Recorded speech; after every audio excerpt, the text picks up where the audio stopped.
Professional wrestling is the one true sport. Other sports have their share of intense, dramatic moments, but nothing can compare with professional wrestling.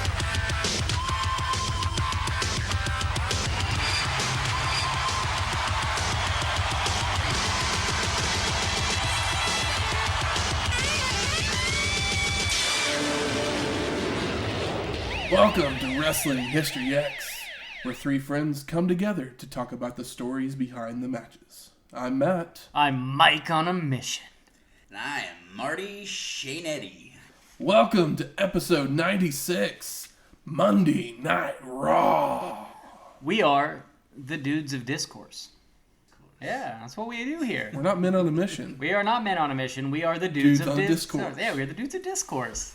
And here's where I knight us, the Dudes of Discourse. Name change on the old podcast. No, I'm just kidding. No, it's still Wrestling History X. But we're the Dudes of Discourse. There you go. You can't say we're not Dudes of Discourse. Marty Jannetty. Yeah, you can take the out. This was the 26th episode of Raw, produced by the WWF. It would take place on July 19th, 1993, at the Manhattan Center in New York City, with an attendance of 1,200 people. Manhattan Center looks a little bit different. A little bit. I don't know why, but they've moved it around a little bit somehow. Yeah, they've probably moved some things around to get a few more people in there. Yeah. 1,200, huh? Yeah. And a Cabbage Patch. But we're back in New York, so I bet Shane has got something tasty for us. I do. So, we're going to be visiting New York quite a bit, so I'm going to do something a little different. Unlike the times where I've gone to Georgia, or possibly because of all the times we went to Georgia, trying to find something that many times. It's a biscuit. Yeah, you run out and you just start using the same ingredients over and over. So we've done some New York stuff. This time we're going to go back to our original Raw theme, which was Raw. So I got some Raw goodies for us. One whole bell pepper. Yes, one whole bell pepper. Which is honestly fresh veggies, a little fresh citrus, some fresh fish, and a delicious sauce to go with it. Minus the bell pepper. Yes, no bell pepper. Bell pepper is wrong. Hot pepper is good. Hot pepper is good. All I know is hot pepper. Can't remember the meme. Cheat. Wow. Eat hot chip and lie. That was where I was going. Sorry. I don't think I saw that one. All right. Sorry. But yeah, this time, supporting the Raw theme, I went to my friends over at Sushi Nico here in Oklahoma City and got what is called their Yellowtail Special. It is 7 sashimi slices of yellowtail on a bed of ponzu sauce topped with some fresh jalapeno, a little bit of fresh lemon, and cilantro. Ooh-wee. And it's, as Michael said, as I passed him the plate, these are 4 of my favorite ingredients. Mm-hmm. Yeah, it's just a flavor bomb in the mouth. You got the spice, you got the citrus, you got the fatty fish that's not too fishy. Yes, the bite of the cilantro, and then the smooth little ponzu sauce that just wraps it all up in a nice, toit little bite. Bury me on a bed of cilantro. Yes. It's all cilantro, lemon, Sometimes fish, and soy ponzu sauce. is one of those things that I wish I could just bathe in. Yeah. You can. I don't know what it would do for your skin. Some people want the Chick-fil-A nugget sauce. I'll take a tub of ponzu. Dip your nuggets in ponzu. You heard it here first. Doesn't sound like a bad idea. Yeah. But this is one of the freshest and most, enjoyable bites that you've brought to us. And since this is a short episode, and I'm going to break kayfabe, because we've already technically had our Christmas episode, but I've got you guys some wrestling-inspired things that I found on the internet. Somebody that made bootleg merch was having a sale, and Shane, don't be mad at me. Shane, don't be too upset. Matt, I know Matt can't be upset. But did Eric Watts have a T-shirt? No, there's no Eric. It's not Eric Watts, but it's funnier than that. The New Rockers. Love it. Al Snow and Marty Jannetty. But yeah. Do you know what his actual name was in the New Rockers? I do not. Leif Garrett. Oh my gosh, really? Yeah. That's very funny. Wow. Yeah, and Matt's is a traditional, like, Michigan Steiner's one. But the guy... Oh, and I'm wearing the one that I bought for myself. What do you got? Doom! But, yeah, they were just having, like, a Black Friday, like, oh, I just need to get rid of some of the stuff that I have. And I was like, okay, what do you have? And then I was like, oh, well, this is perfect. That is Well, I think awesome. photos of these will have to go up on Twitter. Yeah, so absolutely. Pretty be on- good. be on the But, yeah, lookout. so I was like, oh, all right. I mean, we're closer to Christmas than our Christmas episode, Breaking Kayfabe. But, you know, it's wrestling inspired, Rock and and roll it's fun. Christmas. Yeah, this is like February when you're hearing this. Yeah, But, yeah, exactly. But know that this day in February, maybe Matt's walking around with a, you know, bootleg Steiner shirt. And, you know, I can say, hey, I have a Valentine. So, thanks. Yeah. Back on a mission. Of course. Yes, For the thank you dudes of very much. discourse, we'll march forward into 2021. Well, while we're putting those shirts away, let's talk about something that happened right around the same time as the Raw. A couple weeks later, the movie The Fugitive would be released into theaters. Who would have thought this movie would be as big as it became? Yeah, it was a top 5 movie that year. Yeah. What's the sequel that doesn't have him in it? U.S. U.S. U.S. Marshals. I've been meaning to do a double feature of these. I'm a big fan of the John Mulaney stand-ups because it's like, oh, well, if somebody's that good at performing and writing, of course you watch these multiple times. But he has that Fugitive bit, and I have still yet to watch The Fugitive. I've seen parts of it on television. I know what it is, but I haven't quite done it. So last week I said In the Line of Fire was one of my guilty pleasure movies. This is one of your favorites. This is my favorite guilty pleasure movie. Yeah. Really? Yes. What about Desperately absolutely- Seeking Susan? That's good. No, It's this is my absolute favorite movie. 'Cause it used Favorite to- guilty pleasure. Yeah. But it's not. I don't believe It in used to guilty come pleasures, on. but I know where you're coming from. It used to come on HBO All all the the time, and literally every time. This it is came like on- your pre-Shawshank. yes. 'Cause I can see that. just came I on can see that TBS. energy because I've seen parts of this a lot, but I have not sat down and like ingested it as an adult because it's two different things. Hey. Watching a movie when you're a kid and watch a movie it's a good when you're flick older. that- 12-year-old Matt was just like, a man with only one arm. It- What? The is Harrison Ford actually show up in this movie? Because we know doesn't always show up. Like, Yes, he was still you know, showing like up in this film. even like Blade Runner, incredibly popular film. It's a pretty easy argument to say that he doesn't show up in that movie. I'm trying to remember, did he get an Oscar nomination for this? I know Tommy Lee Jones did.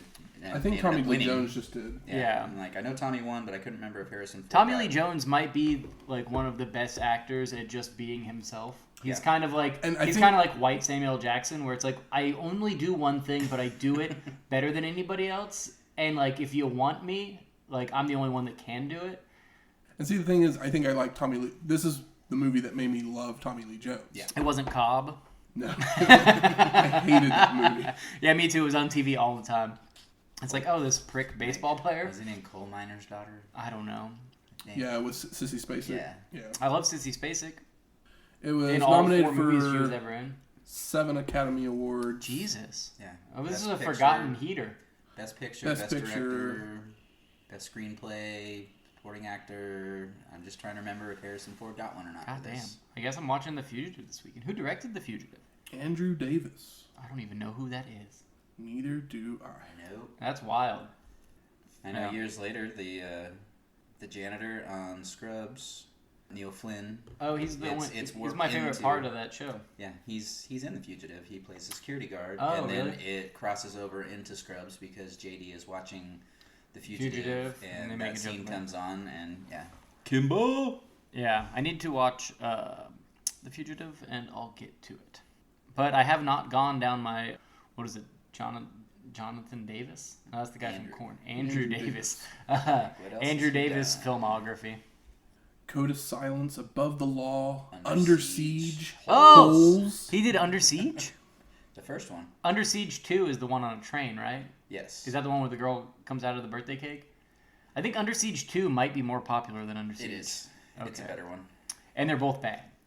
Yes, Okay. but it's badder in a better way. When I was a little kid, I had 2 neighbors that would watch me, and as a kid, I didn't realize they were lesbians, but they were really.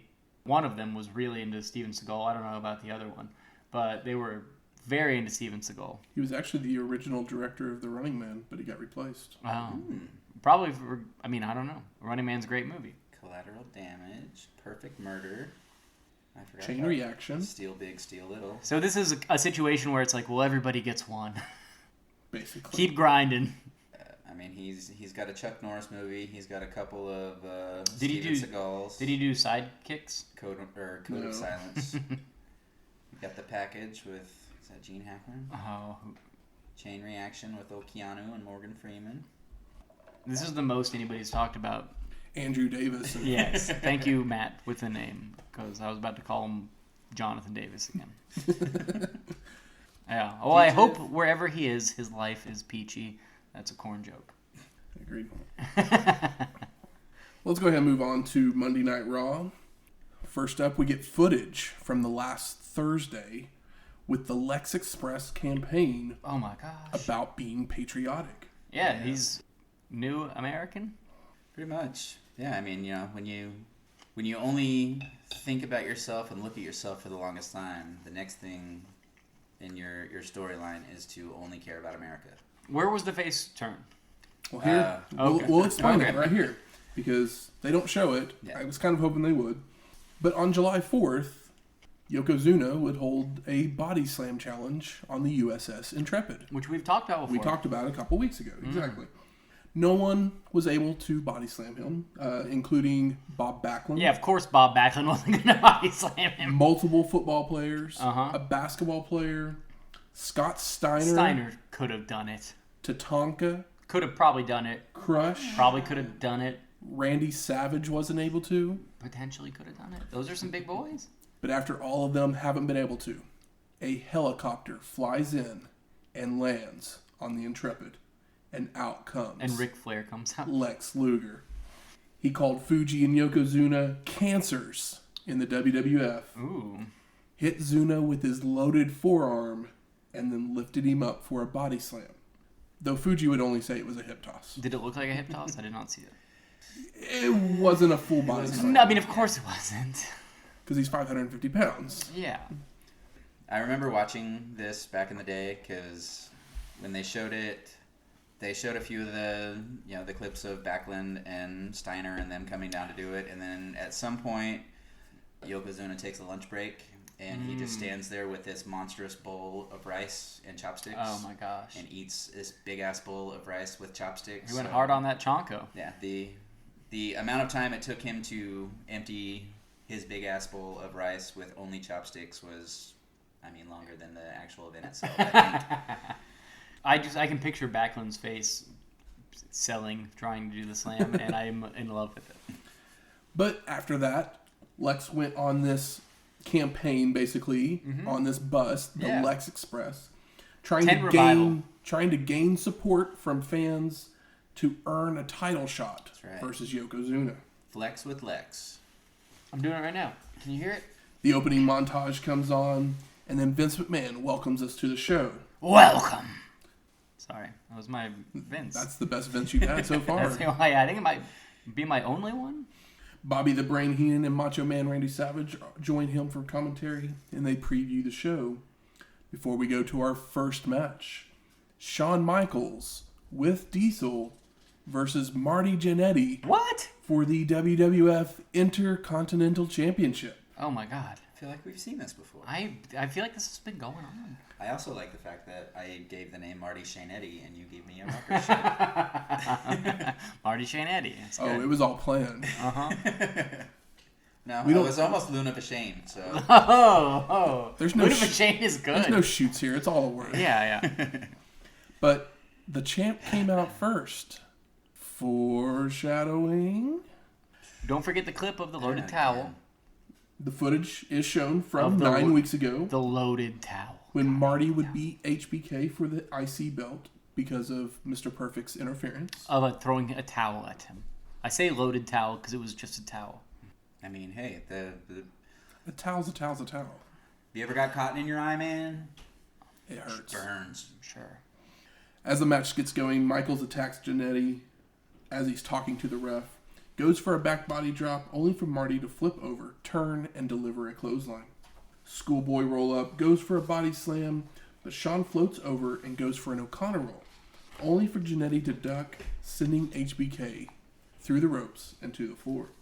Back in, the two men are running the ropes when Marty tries for a hip toss, but is blocked.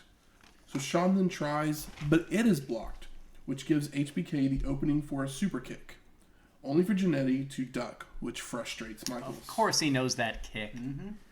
Cheap shot by Shawn, charges into the corner, only for Marty to move, sending HBK into the turnbuckle, followed by multiple hip tosses and a body slam for 2 by Jannetty. Depending on how you ask, Marty taught Shawn that kick. Michaels with a back elbow, head slam into a turnbuckle, charges into a big boot, and receives a middle rope clothesline. Marty then goes up to the top rope, but Shawn moves in time, so Jannetty just lands on his feet and connects with a DDT. Woo! Makes the cover for the pin and the win. Quickie. But Oh no. Diesel jumps in the ring Oh my god. and starts arguing with the ref, He can talk? showing him that the boot of Michaels was on the ropes as we go to commercial. So now Diesel's a ref? He's trustworthy. Is he? Sure, why not? Okay. We come back and the two men are brawling on the outside as Vince tells us the match was restarted by the ref after the Brain had shown him a replay. So the Brain even got involved. Yeah. Who's more trustworthy than Heenan? Exactly. I mean, honestly, nobody that I know. Back in the ring, Marty hits a snap suplex and a backbreaker before applying a sleeper, only for HBK to escape with a back suplex. Michaels with a knee sends Jannetty out to the floor, but once they're back in, they run into each other for a double KO, which also sends Shawn out to the floor, where Diesel is helping him up, only for the ref to come out to back the big man off as the show goes again to commercial. Whoop day it is. Back from break, HBK slams Marty's head into the turnbuckle, then comes off the top with a double axe handle for a 2 count, applying a face lock to wear down Jannetty, even using leverage at times. Marty. I love hearing Marty chants. Just saying. Marty begins to fire up, lifting Michaels up onto the ropes to crotch him in a flying back elbow, sending Shawn to the ropes, only to telegraph the back body drop. So HBK attempts a power bomb, Oh my god. but Jannetty reverses it into a hurricanrana for a near fall. Michaels is an Irish whip to the ropes, avoiding a charging Marty, comes off the top rope with a crossbody, which Jannetty rolls through for the pin, and no! Shawn kicks out.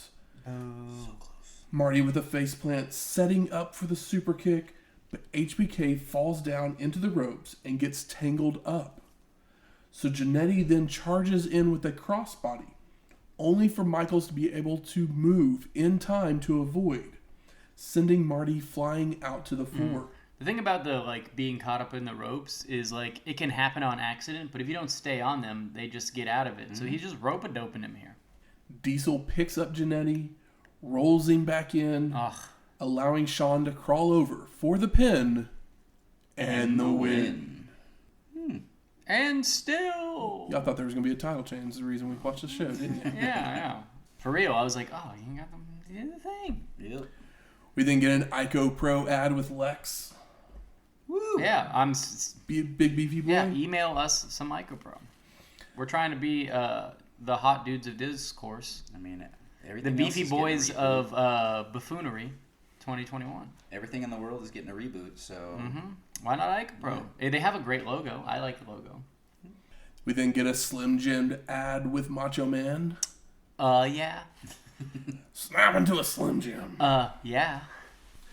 Savage and Heenan are then having an argument over which of their weekend shows, Mania or All American Wrestling, is better. Because one of them is a co-host for each one of their each shows. one of them. Yeah, fun spot. Also, why would you call it Mania? WWF Mania? Yeah. I guess it kind of makes sense when you say it, but Mania, you're just like, it sounds like you're just lying to us. It's not WrestleMania. You got to keep Keep clean with your manias. Might feel like a 6-hour show, but it's all matches you've already seen.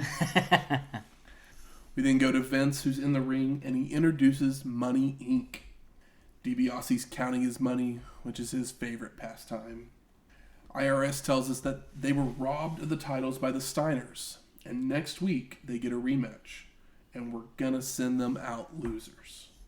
$1 Million Man then says, speaking of losers, there is a really big loser in the WWF, Razor Ramon. And all of a sudden, the bad guy makes his way out to the ring. Bad guy with no bank account. Chico.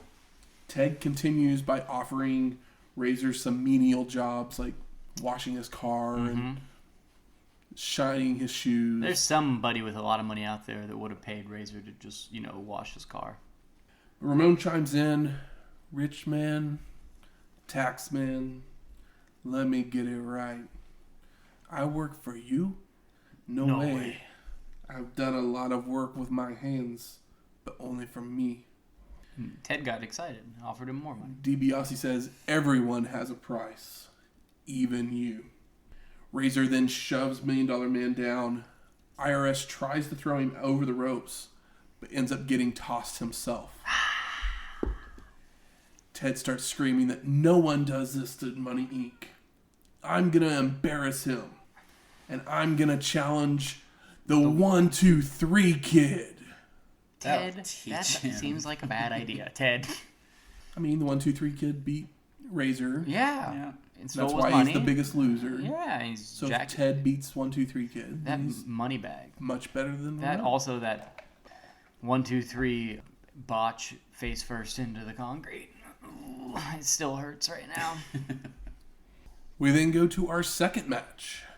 Men on a Mission Mom. of Mabel and Mo with Oscar versus Rich Myers and Hank Harris. Yes, Rich Myers and Hank Harris. I'm totally expecting Rich Myers and Hank Harris to win this match. Yeah, their performance They're the favorites, right? here inspired my back tattoo. So Oscar brings Mom out rapping, and the crowd is into it. Oh, yeah. Even though this was their debut. Yes, and there's one guy that is way into it, and he's doing, this is 93. Whoop Day it is. Got the crowd doing Whoop Day it is. Hey, ho. He's making the show about himself. He is the original bad WWF fan, but I love him here for it.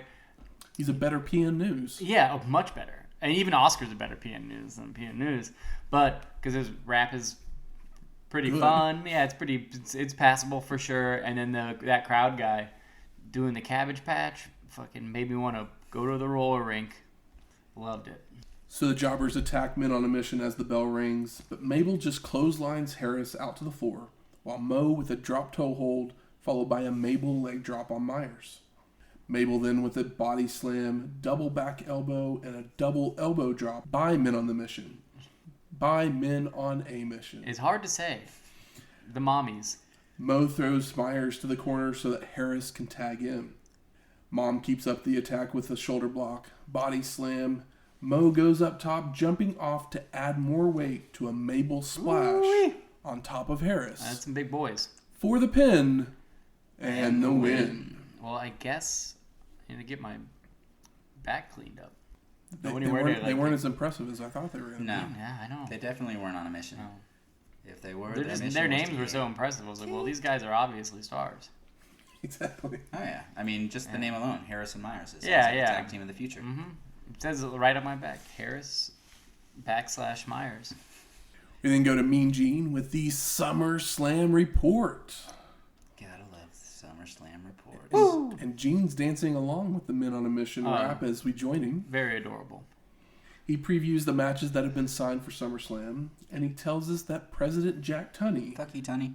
will let us know this weekend about Luger and his title aspirations. But Bret Hart and Lawler, I was like, oh, I'm so pumped for that. Conceptually, you guys are looking at me like it sucks, or it doesn't happen. I don't know, but we'll get there. Mean Gene then starts singing Tiny Tim. Oh my God. Little tulips. Tiptoe through the tulips. Exactly. Oh, very good. Yeah. Vince then sends us to footage from the Lex Express campaign trail. We get to see some more of that. Mm-hmm. And then we get Tiny Tim in the back singing Tiptoes Through the Tulips. Yes. Tiny Tim, giant, scary-looking guy that wore, like, bad suits, played the ukulele, sang in a kind of ghostly, somewhere between, like, tenor and falsetto. I just don't understand. He's kind of like the real-life Beetlejuice, except for... He's like Beetlejuice meets Pee Wee Herman. Don't say it again, please. He's like Michael Keaton as Redacted meets Pee Wee Herman. Redacted. And then you just don't exist anymore. Yeah, I've never understood the appeal of Tiny Tim. It was just like, look at this freak yeah, stuff, I think. Anytime he's been on something, it was more of... Let's bring fun him of on so we can make fun of him, and he'll make fun of himself a little bit. Yeah. But is he really, or is he just being himself? I'm happy for him to get a payday or being himself and being self-aware, just because, but I don't really know what he added to pop culture, but he's here at the moment. Yeah. I mean, as soon as you say Tiptoe Through the Tulips, you know what song you're talking about. Yeah, so. yeah.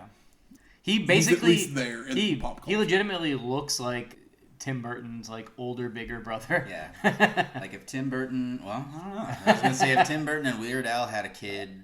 Yeah. That was like Benjamin Button, but he didn't age in reverse. I don't He just know. kept getting scarier and scarier. Looking. Tiny Tim is a thing. If you're not aware of it, look it up. Yeah, it's a thing. It was a thing. He's not just, the kid with the crutch and the Christmas Carol. Mm-hmm. He's like the anti-comedy. He is the, like, anti-comedy.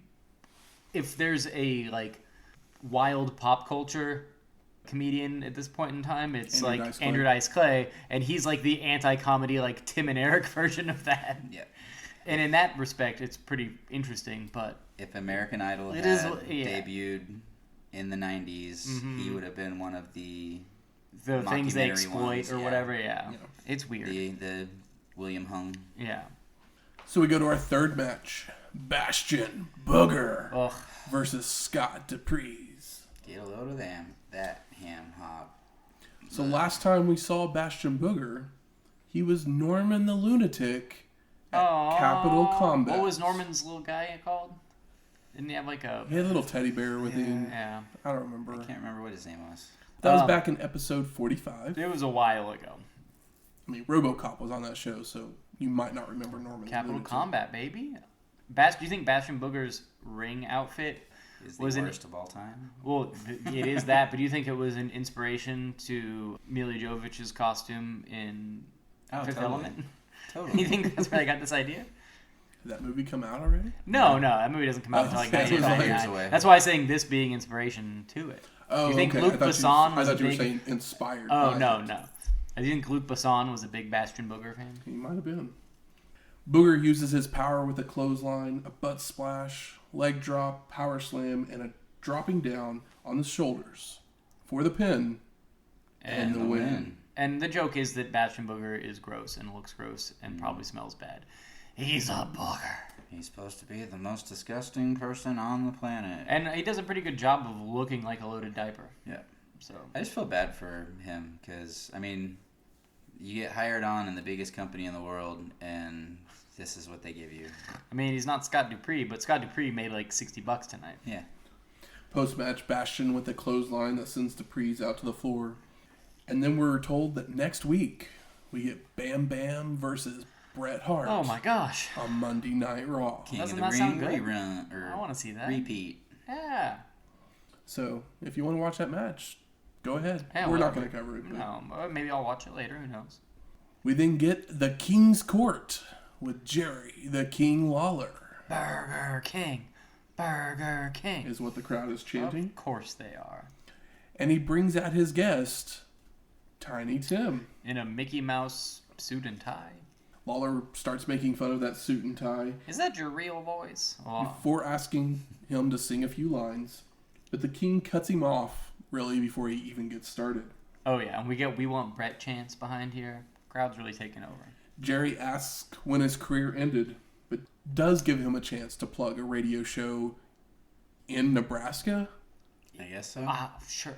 I didn't hear what the show was. Yeah, it was a show in Omaha, Nebraska. Because he probably did like shock jock radio that morning in New York. It's like Nebraska wasn't around yet. What Nebraska the hell was back there at the time. You've been in Nebraska? Jesus. But Tim kind of gets a little bit of revenge by saying, of course. Jerry's not a Burger King. He's a Dairy Queen. Which I just couldn't believe that I didn't think of it first. So good. Lawler isn't happy about that, so he breaks Tim's ukulele. Oh, no. And Tiny Tim starts crying. Very upset. We then go to a WWF action figure ad with Macho Man. And then we get a Royal Rumble video game ad.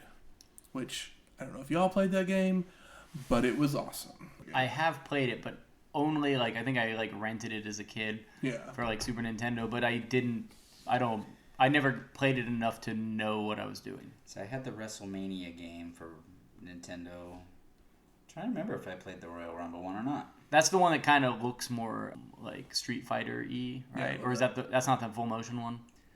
So I played the WWF Superstars, the full-size arcade one. I remember that one. That's one I wished that they would have put on a home game system, which they did 20 years later or whatever. But yeah, they just didn't have the technology. I don't think I ever played the Royal Rumble one. Now I feel like I missed out. Yeah, well, we're going to get to Twitch one of these days, guys. Probably Patreon, not. Twitch. Yeah. It's all in motion. Uh-huh, yeah. Wink, wink. We're not going to fight over them. We'll let them fight over us. So we go to our fourth match. 1, 2, 3 Kid versus Chris Duffy. Patrick yeah. Duffy's secret cousin. Kid's using his speed to gain an advantage when all of a sudden Money Inc. makes their way out to ringside to scout the 1, 2, 3 Kid, as he has accepted the $1 Million Man's challenge from earlier. 1, 2, 3 Kid, don't back down from a motherfucker. Nah. The Kid with lots of kicks for 2 counts. Those kicks. Then all of a sudden, Razor Ramon climbs over a guardrail to be at ringside as well. Foreshadowing. While Duffy hits a hip toss. 1, 2, 3 Kid comes back with a spinning heel kick, multiple snap leg drops, but charges into a big boot. The Kid hits another spinning heel kick, a clothesline, a drop kick into the corner, going up top, coming off with a leg drop for the pin and the win. Post-match, the Kid's looking to leave, but he sees both Money Inc. and Razor Ramon. So leaves to the crowd. He jumps a guardrail and heads out through the crowd. Is he the first guy to really leave through the crowd like this? Does John Moxley own him his whole career? I mean, the Razor should at least. Razor starts taunting DiBiase, and officials have to come out to stop them from really going at it. Yeah. But they still kind of act like they're going to do something, but we gotta tease. we then go to Vince, who's previewing the next week's show, and Savage has Macho Boy Jason with him at ringside. Oh, this is adorable. And Bobby gives him bunny ears before McMahon can stop him. Yeah, it's very cute. The little kid, parents dressed him up as Macho Man. Macho Man has to put the little kid over because Macho Man loves the kids. Macho Man's here for the kids, and we like it. That's right. And then we get more footage of the Lex Express as we fade to black. So I ask you, gentlemen, what are your overall thoughts of Monday Night Raw? Jannetty Michaels, always. Yes. The 1, 2, 3 Kid, Razor, $1 Million Man Kind of foggy. saga. Kind of foggy. I'm trying to remember where exactly it goes, but It didn't. I'm intrigued. It's continuing, but it didn't gain steam here. No. I found the show to be really entertaining. Yeah. As the Michaels Jannetty matches keep getting better. We get some storyline beats, especially with the Ramon turning face. Yeah, here. yeah. And I thought Men on a Mission looked impressive with their size. I know they were just facing some jobbers. Yeah, but no, they were cool. People were into it. They had they did the rap thing was done pretty well, even with the hype man and the camera on him, while the match was going on, but you could still see it. The production was all pretty solid. And Cabbage Patch Guy. Cabbage Patch Guy. Cabbage Patch Chris, that's what we'll call him. Okay. Yeah, I like that. Good. Where's the smart marks at?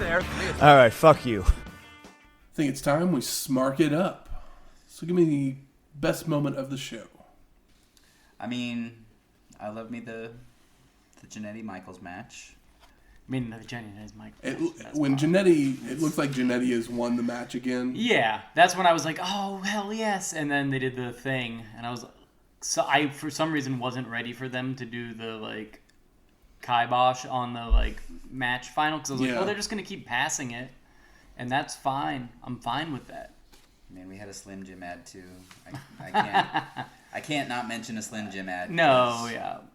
Everybody here is good. This is a solid 40 minutes or whatever, but Jannetty, Michaels, and Jannetty looks really good against Michaels, and they keep, like, they were a tag team. We've seen a couple matches between the two, but they're continuously getting sharper to each other's moves, and, like, Marty being smarter and Shawn being more brash is, like, not oversold, but if you are watching this, it feels like a natural progression.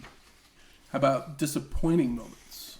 It's hard to call anything on these Raws disappointing. I mean, I will say that the King's Court, the Razor, Tiny Tim is just not entertaining at all. The King's Court did nothing to enhance the King and Bret Hart. Yeah, if Bret Hart came out and stopped him from hitting and smashing the uke and then like smashed it over him, or something like that. Tiny Tim opening his jacket and showing a Bret Hart T-shirt. Oh, that's good. I like that. That's good. But Shane, I like that a lot. It was just, let's bring out somebody that doesn't really have anything to do with wrestling in the first place. I mean, it was completely designed to just get more heat on Lawler, but I'm like, the entire crowd's already chanting Burger King. How much more heat can you get on him? The only more heat you can get on him involves Bret, and Bret's not here. I feel like while the Razor thing is moving forward, I feel like 1, 2, 3 Kid kind of took a back seat and it kind of got muddied. But at least it's still in your mind, and you're still interested in where it goes. But this is obviously like your weak middle act, or it's the beginning of the first act, basically.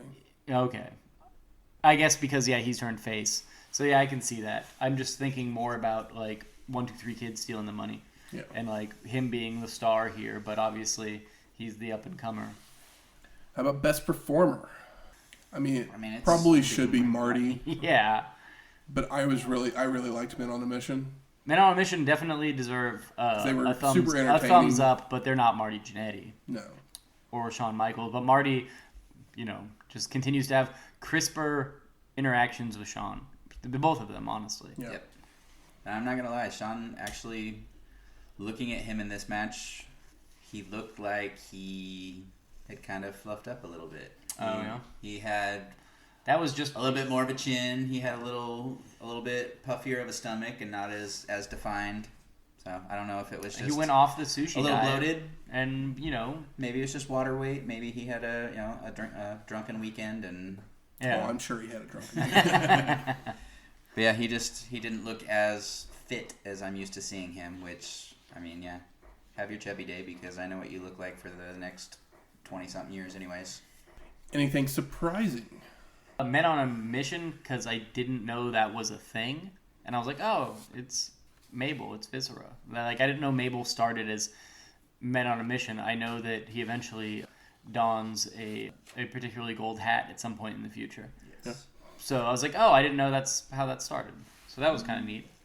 One of the surprising things for me was, and I'm not going to say it was disappointing by any means, because actually I think it's an interesting thing that WWF was doing, because it's not something you really ever see from them now, is that Money Inc. was doing this one thing with the Steiners, but they started building a whole new storyline. Yeah, that's a good point. That makes... Because nowadays it's like literally they have to finish a storyline before they start something else. It's like they don't forget about a storyline to start another. They don't ever build at all. And so it was interesting to see them... Yeah, it's like they've got... We're hyping this match, but... Let's start this program and plant these seeds as well. So it's like we got our toes in 2 different pots. One's hotter than the other, but the other one's warming up. So it's like, all right, well, we can blast on to the next thing. Exactly. Anything else from you guys? Not really. I mean, these Raws are always fun, and they're always pretty solid and hard to complain about. Yeah. I mean, it's guys losing to jobbers, and then like a marquee match, whether that marquee match is at the end of the show or not, is depending on, how it's put together. That's and one of the things what that they're building and blah, blah, blah. I like that they used to do back then, just mix it up a little bit. They had, this show specifically, they had Shawn and Marty as the opening match, and then your main event was 1, 2, 3 Kid and it was more of a storyline. Yeah. Yeah. And it's one of the things like, these guys are going against these other people. You don't know their name, but it makes when you're against a guy that nobody knows who that is, you're immediately a bigger star because of it. Yep. Whether you end up being a star or not doesn't really matter. You are bigger because of it. Making their way to the ring. It's trivia time. Oh my God. So this week, the category is What's in a Name? It's just a name, what's in a name? I've got one of those before. You have gotten one of those before. I will give you the real name of a wrestler. You give me the name of such wrestler. You can give me the answer without multiple choice. 5 points. If we go to multiple choice, it goes down to 3. So the person I am looking for... We're going to buzz it. Yes. We'll go... Exactly.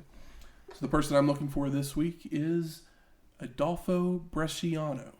Adolfo Bresciano? Yep. B-R-E or B-R-I? Come Not on, that matters, Shane. but... B-R-E. You can. I'm not going to bark anything out before multiple choice, honestly. Yeah. So if you want to bark something out, go ahead. I'll go multiple choice. I'll wait till multiple choice. Okay, we're going to multiple choice. Your 4 choices are Dino Bravo, Ron Garvin, Rick Martel, Oh my God. or Jacques Rougeau. You named the same 4 guys. You think that I was just going to give it to you? Garvin, Adolfo Bresciano, Dino Bravo, Garvin, Bravo. Rougeau, and Martel. All right, I'm going to go Bravo. That's my guess. Damn it, that was going to be my guess too. It can be. We can split the points. It's whatever. I'm just like, I'm just going to guess because this is rough.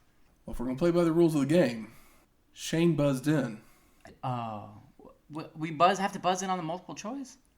Why wouldn't you have You're to? the one who even said. I know. Exactly. I just figured we both guess and then we go from there. So Shane, what was your guess? Dino. Dino Bravo is correct. So that will be 3 points for Shane. Woo! 4 points ahead. Thanks, buddy. No problem. It's fine. No, once he said Dino Bravo, then I was remembering back to the Dark Side of the Ring. I was like, I know it's not. Literally, as soon as I yeah. said the name, I was like, you guys have watched Dark Side of the That's Ring. why, I mean, yeah, that's, I guess I that's knew why. the name sounded familiar, Yeah. but then Well, I the knew name it that was wasn't coming to my head was Rougeau. Bruno Sammartino because I couldn't remember if that was his actual name. Yeah. I knew it wasn't Rougeau and I knew it wasn't Martel. Yeah, so I didn't know if Rick Martel had So I was like, an actual different yeah. name I or if just that's picked 4 his name. Canadians for you guys to. Yeah, choose from. yeah. It was a good. I do like my name. Canadians. Ugh, fucking up my own rules here. Next week, G1 Climax 1993. Whew, going to Japan. Yeehaw. Gonna have some fun with that. The matches that we were gonna cover were on Daily Motion. Were they? At one point they were. No. But It disappeared. it seems like they're kind of stepping up and removing those things because Yeah. I'm You know, not mad about People have too much free time right now to sit around and watch stuff, so you may as well just take away stuff that they might want to watch. so Jerks. we've had to go out there and find some tapes other places, and so we'll have a few matches. A lot of them are just going to be like literally highlight Finishes of and matches highlights, and so. stuff like that. But I think we'll cover enough of it to kind of get an idea of what happened during the G1 Climax, and we'll have fun doing it. So Definitely. that's always what matters. You know we love going to Japan. We do love going do. to Japan. Music from this week's show is Monday Night Raw and 1, 2, 3 by Jim Johnston. He wrote both of those. If you like this show or any of our other ones, please go out there and rate and review us on iTunes, Stitcher, Google Play, or wherever you find your podcasts at. You can always email us at wrestlinghistoryx@gmail.com with any questions, comments, concerns. Recipes. Exactly. Or you can always hit us up on Twitter at Wrestling Histo X. That's Wrestling HISTO X. We'll talk to you next week. Later.